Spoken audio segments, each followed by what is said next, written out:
زندگی میں چین چاہیے، سکون چاہیے، کامیابی چاہیے، سعادت چاہیے، خوشبختی چاہیے، خوش نصیبی چاہیے۔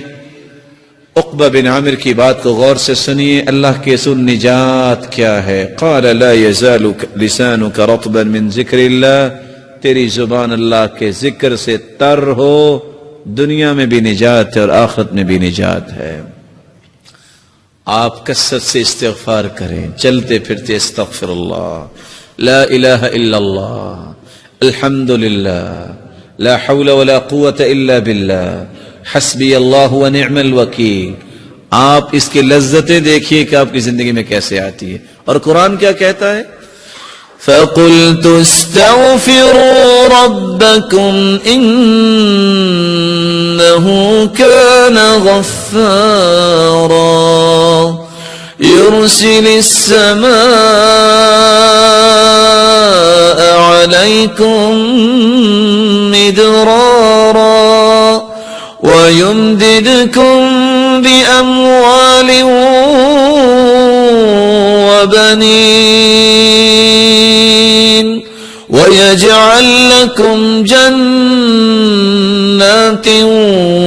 وَيَجْعَلْ لَكُمْ أَنْهَارًا مَا لَكُمْ لَا تَرْجُونَ لِلَّهِ وَقَارًا۔ استغفار تم کر لو، نقد انعام، سارے گناہ بھی اللہ معاف کر دیں گے، موسلادھار بارشیں بھی برسائیں گے، تمہارے پاس مال نہیں ہے تو مال بھی وافر دے دیں گے، اولاد کی نعمت نہیں ہے تو اولاد بھی دے دیں گے۔ تم سارے پھل تو کبھی کھائے نہیں تم نے زندگی میں کہ سارے پھل ہی گھر میں لے آئے پوری منڈی اٹھا کے۔ تم استغفار کرو، اللہ تمہیں باغات کا ہی مالک بنا دے گا، تمہارے لیے نہریں جاری کر دے گا۔ بلکہ دوسری جگہ اللہ رب العزت فرماتے ہیں جس نے زندگی بھر سکون لینا ہے وہ کیا کرے؟ وَأَنِ اسْتَغْفِرُوا رَبَّكُمْ ثُمَّ تُوبُوا إِلَيْهِ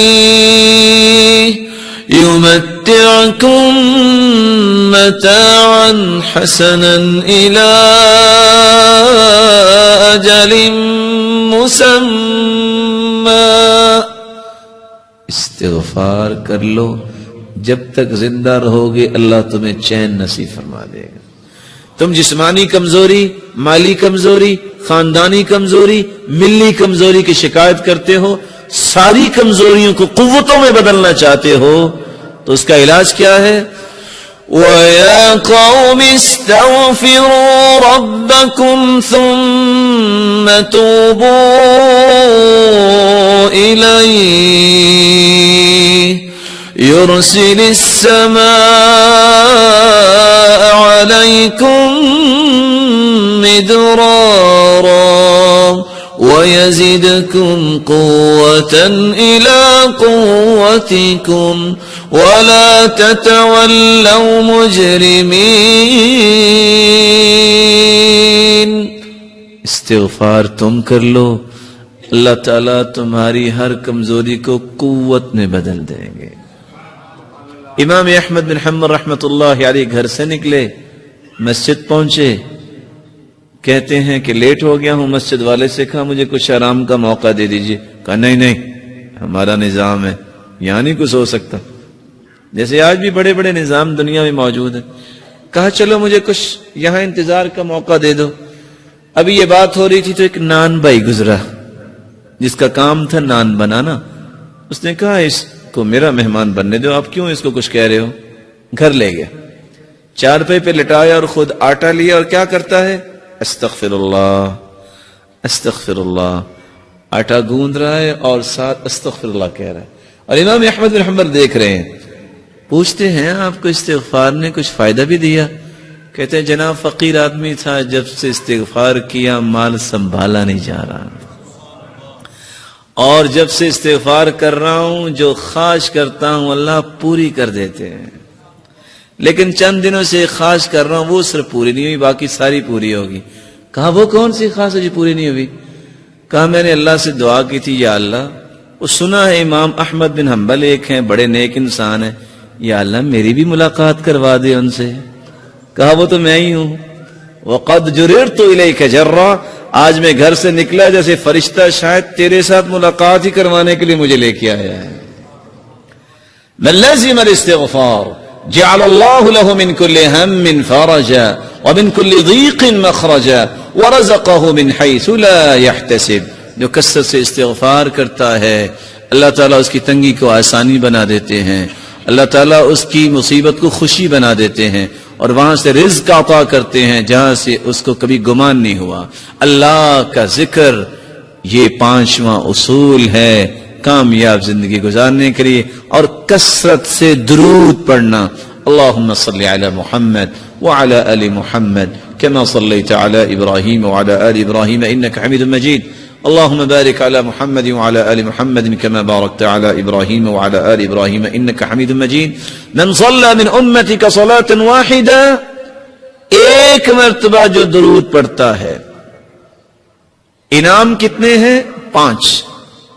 كتب الله له 10 حسنات ومحى عنه 10 سيئات ورفع له 10 درجات وصلى الله علیہ وملائکۃ 70 صلاۃ فلیقل عبد من ذلک او لیکثر. جو ایک مرتبہ درود پڑھتا ہے 10 نیکیاں لکھی جاتی ہیں، 10 گناہ معاف ہوتے ہیں، 10 درجات بلند ہوتے ہیں، اور اللہ رب العزت 70 رحمتیں نازل فرماتے ہیں، اور اللہ کے نورانی فرشتے 70 مرتبہ اس انسان کے لیے بخشش کی دعا کرتے ہیں. ومن صلى علي 10 مرات حين يصبح وحين يمسي أدركته شفاعتي يوم القيامة. جو صبح اور شام 10 مرتبہ درود پڑھ لیتا ہے قیامت کو میری شفاعت کا مستحق بن جائے گا. اور اللہ کے رسول کے صحابی نے پوچھا میں دعا کتنی کروں اور میں کتنا درود پڑھوں؟ فرمایا تم جتنا بھی پڑھو اچھا ہے. کہا ایک ہی سا درود اور دعا ٹھیک ہے. فرمایا فإن زدت فهو خير لك، اور زیادہ پڑھو. فرمایا آدھی دعا اور آدھا درود. کہا فإن زدت فهو خير لك، اور زیادہ پڑھو تو بہتر ہے. کہا اگر میں درود ہی پڑھتا رہوں تو؟ فرمایا اذن تکفى همك ويغفر لك ذنبك، تیرے زندگی کے گناہ بھی سارے معاف ہو جائیں گے اور پوری زندگی کے غم بھی اللہ دور فرما دیں گے. میری اللہ سے دعا ہے اللہ تعالی ہم سب کو سعادت کی زندگی عطا فرمائے، ہمارے گناہوں کو معاف فرمائے، ہماری خطاؤں اور لغزشوں کو معاف فرمائے. اللہ رب العزت جو صاحب اولاد ہیں ان کی اولاد کو نیک بنا، دست و بازو بنا، آنکھوں کی ٹھنڈک بنا، صدقہ جاریہ بنا. الہ العالمین جو کسی بھی مصیبت میں ان کی مصیبت کو خوشیاں بنا دے، کسی تنگی میں ان کی تنگی کو آسانیاں بنا دے. جو روحانی یا جسمانی بیمار ہیں ان کی بیماریوں کو شفاؤں میں بدل دے. الہ العالمین بے اولاد کی جھولیوں کو بھی بارونق بنا دے. الہ العالمین صاحب مال کے مال میں برکت فرما اور تقوی نصیب فرما، اور فتنوں اور آزمائشوں سے بچا، اور بے روزگار کو تونگر بنا دے، اور مخروص کے غیبی خزانوں سے مدد فرما. الہ العالمین جس طرح تیرے گھر میں آج جمع ہے ہم سب کو جنت الفردوس میں جمع فرما. اللہ اللہ